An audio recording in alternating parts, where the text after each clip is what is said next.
A week or so ago, I was at a field trial, and I noticed that on one test, in fact, it was more than one test, there was a little bay of water, and the line to the mark was through that bay, and there's maybe 15 or 20 feet before the edge of the bay.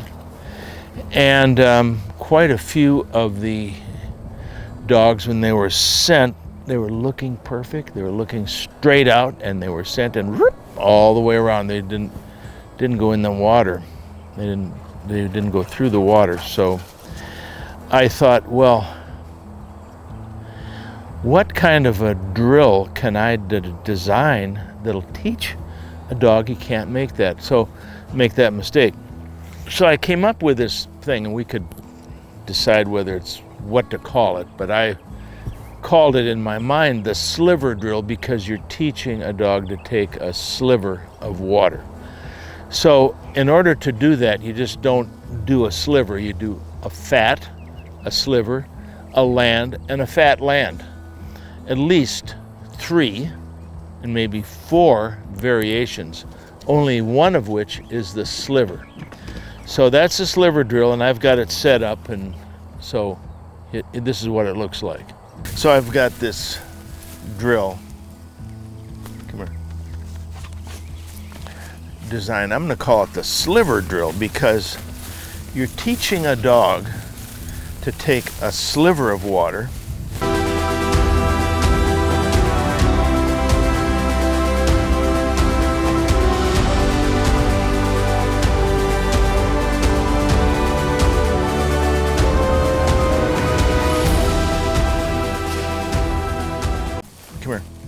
So I want to, come here. So what I want to teach a dog is that there could be just a sliver of water, or more water, or no water. You go where you're supposed to go, don't just react and go where you'd like to go. Come here.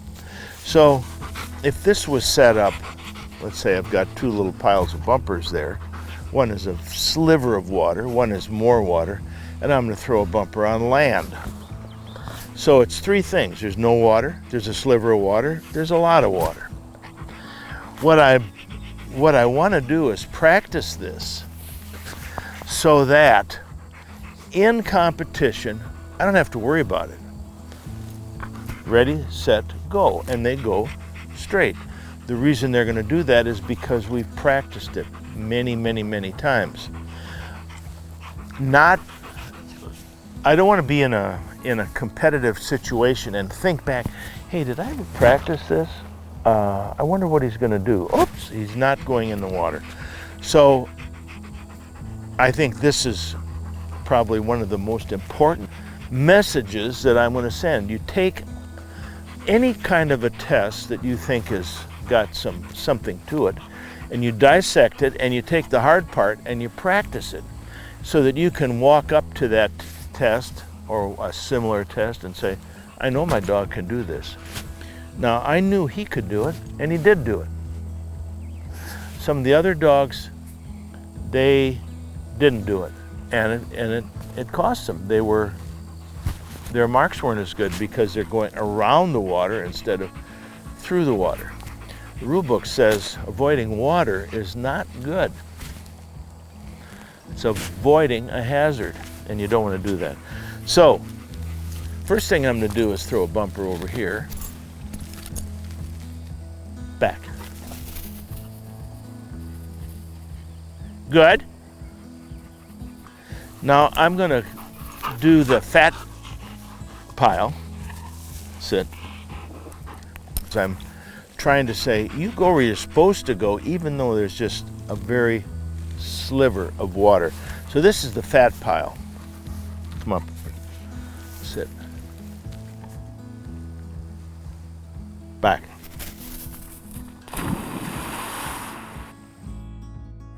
Now, after you do this a number of times, you can back further away from the water. Okay, good. And then you can practice your other things. You can practice, for instance, you can practice swim by.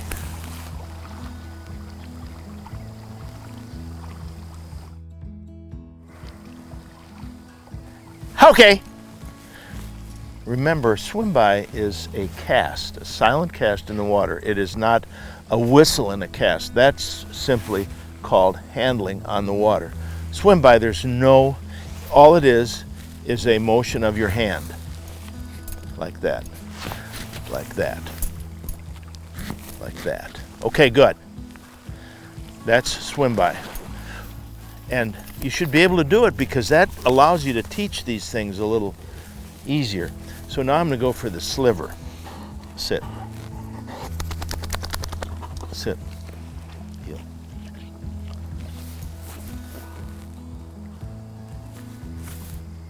Here. Right here. Here. Back.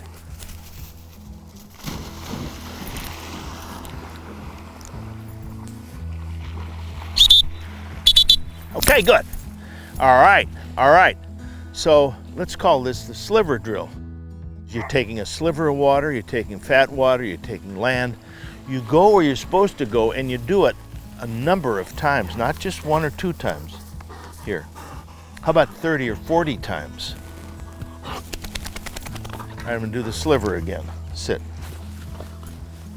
Make sure you're lined up straight first. Then the dog's lined up. Right there, sit. Back.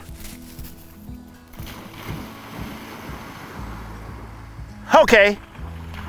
All right, good, good.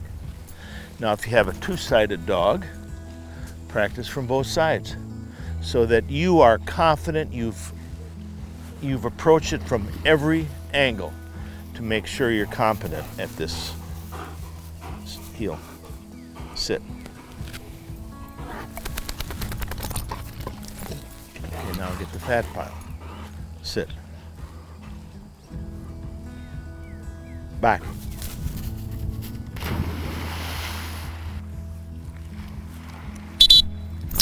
Good.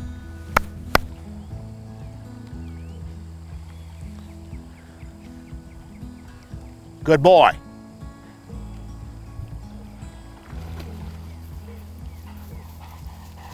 Good.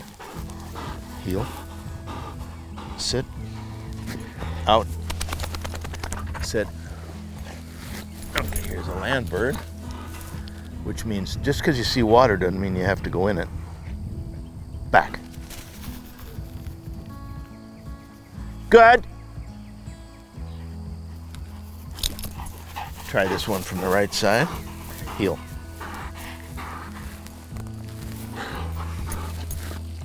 Come up. Heel. Sit.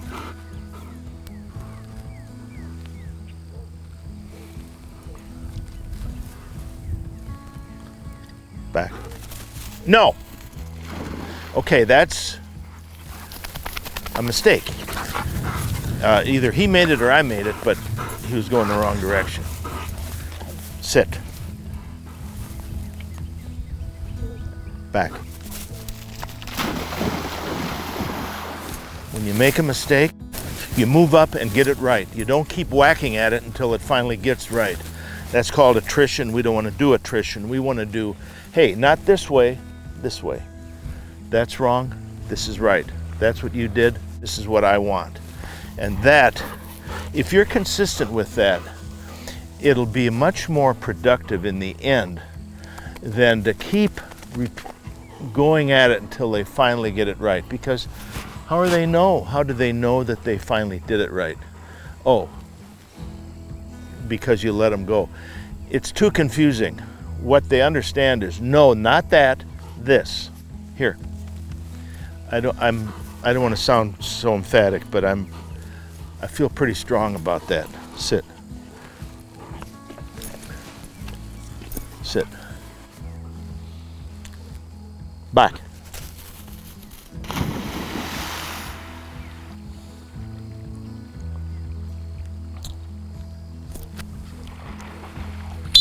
Okay. Okay, so that's going to be the sliver drill, and I think that's a pretty simple little setup. You can set it up anytime you see a little corner of water like this. And it's not just practicing the sliver part, it's saying there's various ways to do these things. So get it right. You're supposed to go where you're pointed, not make up some direction you happen to like.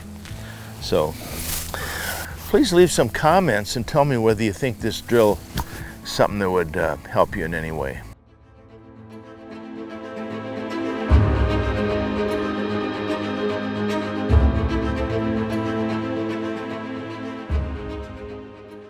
Clouds and darkness surround him. Righteousness and justice are the foundation of his throne. A fire goes before him and burns up his enemies round about. His lightnings light the world. The earth sees and trembles. The mountains melt like wax at the presence of the Lord, and the presence of the Lord of the whole earth. The heavens declare his righteousness, and all the peoples see his glory.